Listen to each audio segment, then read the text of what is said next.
Greetings, ladies and gentlemen, and welcome to this latest edition of Tales from Outer Space. Hope you enjoy.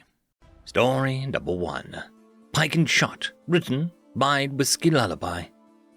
Every race on Earth was given something special by the gods. The elves were granted near immortality and a great affinity for magic.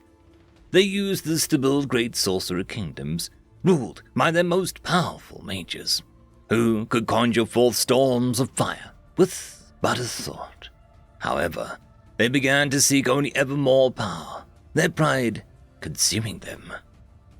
The dwarves, equally long-lived, had an affinity for the earth and wisdom. They built great wealth in their mountain keeps, and with the mastery of metals and enchanting, rivaled the elves in power. Strong traditions kept the dwarves unified against all invaders for eons, but made them slow to change and adapt. The orcs were given raw strength, a warrior cunning. The weakest orc can crush stones with their fists. Many a commander has made a mistake of confusing their brute strength with the lack of intelligence, and paid the price when they were not only outmatched, but outmaneuvered. Unfortunately, this also meant unity was difficult to maintain, as every warrior sought to be the head of their own clan, fief, or kingdom. The goblins were given intelligence and irrepressible life force. The goblins have cemented their strength despite their weakness and diminutive stature, with mad inventions and sheer numbers, and they are surprisingly sturdy.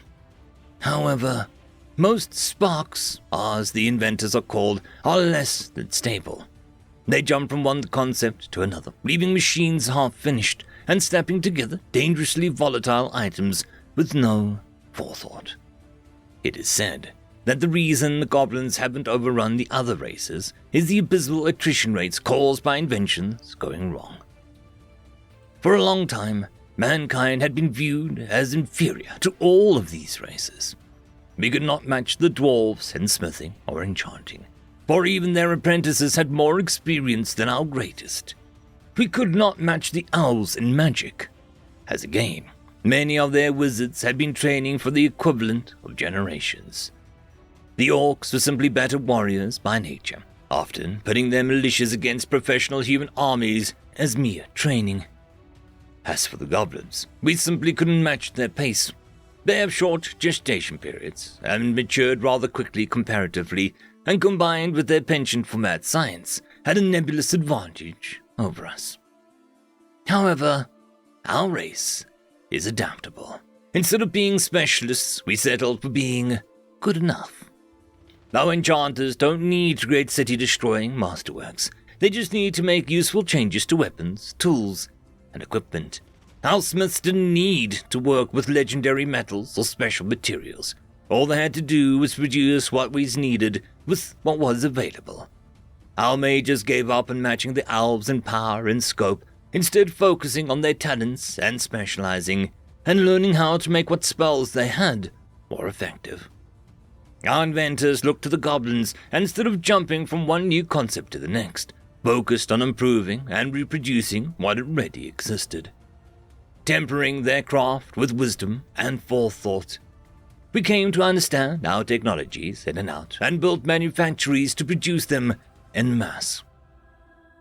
Using these new techniques, standardized equipment, specialized magic, and useful enchantments, our soldiers became more than a match for the orcs.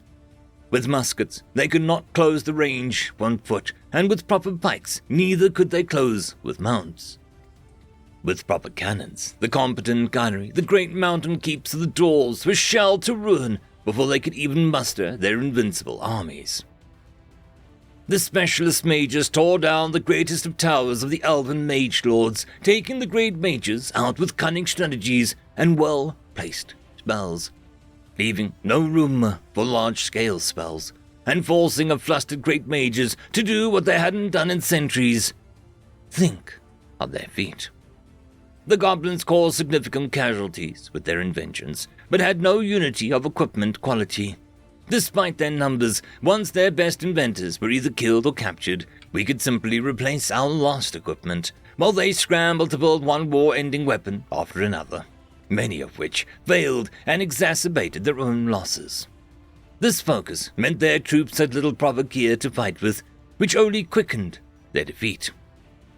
For now, humanity stands at the apex of this world, having risen from the shadows of the other races to bask in the sun, having proven themselves. However, this is my warning. None of the peoples we have defeated were stupid. Our newfound independence was purchased with Pike and Shot, and can only be maintained by eternal vigilance. Humanity must continue to adapt, to learn lessons from those we walk this world with, lest we make the same mistakes they did, and crumble as their ancient kingdoms did. Lord Militant Hasher, in an address to the newly founded Bardom of Lekman. End of story. Story number 2. Human Weakness, written by Dragonson04. The following was extracted as a corrupted audio file from a downed Nivunian ship. Parts were indecipherable, and the timestamp seemed to be randomized or possibly scrambled. What remained has been translated to local proximities, denoted by brackets. Each segment, beginning and ending in quotation marks, denotes a different speaker. We thought that this backwater planet would be easy to conquer. We thought that we had the means to wipe out these humans. We were wrong. By the ancestors, we were wrong. We began our war long before any official declaration was issued, by studying the planet and all that it had housed. That should have been our first clue that we were in over our carapaces. Every last thing we tried proved ineffective. We thought the humans would be weak to toxins and venoms and poisons from our hive world, as they seemed to be weak to the same from theirs. A few abductions and tests in small groups proved us the fools. The most potent plant-based poison that we had access to caused mild intestinal distress in all subjects. All subjects produced a chemical gas out of their primary solid waste disposal orifice that, in proper concentrations, could be weaponized. It is not advised to continue with food or liquid-based poisons. Further analysis of the gas should also not be pursued. The idea of mental and emotional exploitation to find weakness has resulted in the destruction of an entire garrison and the loss of 10 interstellar vessels. They take the capture of their young as a serious offense. Most of the garrison was unidentifiable.